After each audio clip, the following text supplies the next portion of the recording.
Hello friends, very good evening to all. मैं सोनल सिंह एक बार फिर से आप सभी का स्वागत करती हूं और आईजीयू के स्टूडेंट्स के लिए यहां पर assessment for learning unit number 3 and 4 के इंपॉर्टेंट क्वेश्चन का वीडियो ले आई हूं। ठीक है, ज़्यादा टाइम वेस्ट नहीं करते और यहां पर रीड करना शुरू करेंगे। Question number 1, explain the following. निम्नलिखित का वर्णन कीजिए। ऑनलाइन एग्जामिनेशन सिस्टम को पढ़ जाइएगा। ऑनलाइन परीक्षा प्रणाली। सेकेंड यहाँ पर what is choice based credit system. Explain it's nature and functioning. विकल्प आधारित क्रेडिट सिस्टम क्या है, इसकी प्रकृति और कार्यप्रणाली की व्याख्या कीजिए। क्वेश्चन नंबर 3 यहाँ पर explain importance of diagnostic and remedial teaching for qualitative assessment. गुणात्मक आकलन के लिए नैदानिक व उपचारात्मक शिक्षण के महत्व का वर्णन कीजिए। Question number 4, right short notes on the following. ये यूनिट के जो लॉन्ग क्वेश्चन होते हैं उसमें पूछ लिया जाता है, वही वाला शॉर्ट नोट है ये। ठीक है, curricular areas that can not be tested for marks. पाठ्यक्रम वाले क्षेत्र जिन्हें अंकों के लिए परीक्षण नहीं किया जा सकता। क्वेश्चन नंबर 5 है यहाँ पर, what do you mean bye remedial teaching. Discuss the process and importance of remedial teaching. उपचारात्मक शिक्षण से आपका क्या अभिप्राय है। उपचारात्मक शिक्षण की प्रक्रिया व महत्व की विवेचना कीजिए। ठीक है, इसको की कर लेंगे। Question number 6, explain the concept of question bank and discuss the steps for development of question bank in detail. Question ना समझाए दोबारा पढ़ लेंगे, मैं हिंदी में रीड करूँगी यहाँ से। ज्ञान प्रश्नोत्तरी की अवधारणा की व्याख्या करते हुए इसे विकसित करने के सोपानों की चर्चा कीजिए। क्वेश्चन नंबर 7 है यहाँ पर, what is grading system. What are advantages and limitations of grading system. Describe.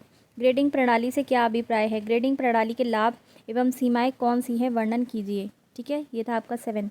Question number 8 है यहाँ पर, what do you mean by semester system. What are merits of semester system over annual system.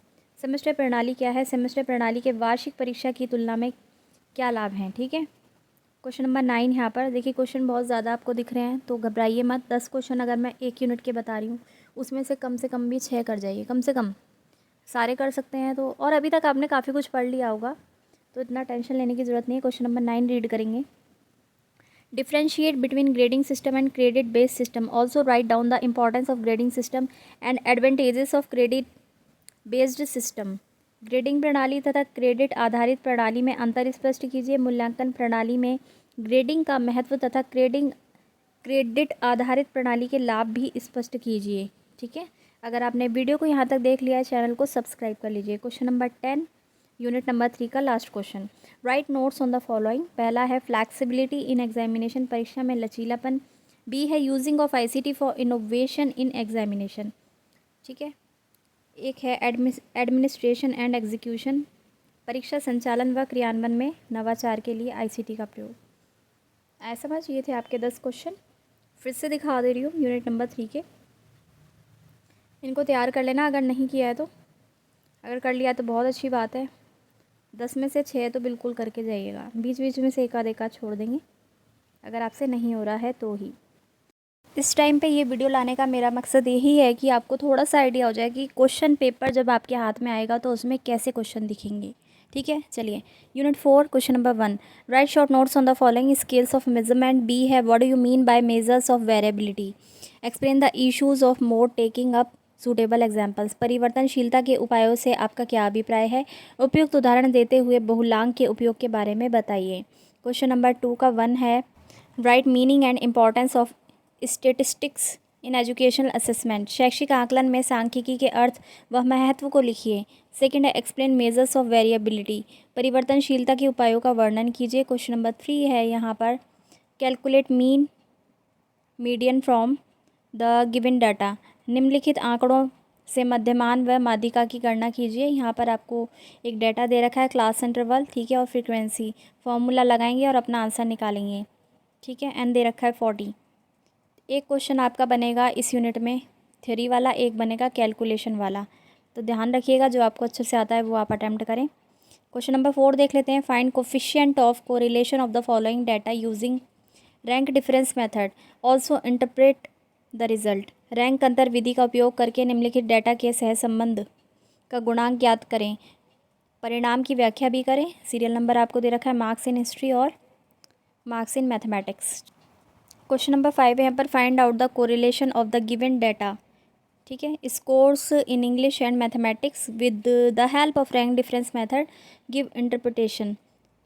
क्रमांतर विधि से दिए गए अंग्रेजी व गणित के अंकों में सहसंबंध ज्ञात करना है आपको और व्याख्या भी करनी है। इंग्लिश के मैं मार्क्स दे रखे हैं आपको और हिंदी के भी, ठीक है। चलिए क्वेश्चन 6 यहाँ पर explain the concept of normal probability curve and it's characteristics in detail. तो ये आ गया 3 वाला क्वेश्चन। क्वेश्चन नंबर 7 है यहाँ पर calculate the mean and median of the following data. यहाँ पर आपको डाटा दे रखा है, इसका मीन और मीडियन आपको निकालना है, यानी कि मध्यमान और माध्य का फॉर्मूला लगा के आप निकाल सकते हैं। क्वेश्चन नंबर 8 देख लेते हैं। What is meaning of percentile and percentile rank. What is importance of percentile score in education. शतांशीय मान व शतांशीय अनुस्थिति शब्दों का क्या अर्थ है। शतांशीय प्राप्तांक का शिक्षा में क्या महत्व है। चलिए फिर से आपको दिखा देते हैं यूनिट नंबर 4 के क्वेश्चन। यूनिट 3 तो हम पहले ही डिस्कस कर चुके हैं। अगर आपने अभी तक चैनल को नहीं सब्सक्राइब किया है तो कर लेना, और जितना आता है उसको रिवाइज़ कीजिए।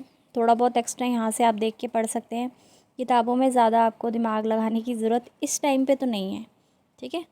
बाकी कोई और आपकी क्वेरी हो तो नीचे कमेंट सेक्शन में हमें बता देना। इस वीडियो में इतना ही, नेक्स्ट वीडियो में मिलती हूँ। Thanks for watching.